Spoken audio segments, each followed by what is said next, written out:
Alright, so today I want to show you how to save a player's position using PlayerPrefs in Unity. So basically, here it's not very important, all the UIs. I just want to show you this one, save button right here. So basically, when you press this button, you're going to save the current position of the player. And there's a load button, as you can tell by the name, it just load the player's position, right? Which is saved, right? And last thing here, this game object called manager has this saving script, and that's what I'm gonna show you right here.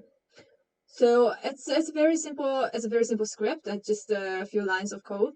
The first thing is that I find the player game object, obviously because I want to save the position of the player. And this helper text is just basically it displays when I save, and it just says saved, and load, it just says loaded, right? So it's not very important. So this save function here, so there's two variables that I created, and just x position. So basically it's just player's position at x, right? So player dot transform dot position dot x, and the same thing for the y, just player dot transform dot position dot y.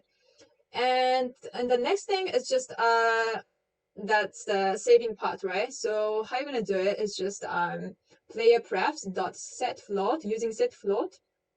And the key name, you can call it whatever you want. I just call that x, right? So set float x, and what I want to save is this x position right there. So that's that, and the same thing for the y, right? So y, and then the y position.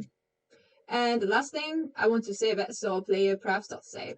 And that's everything basically for the saving function.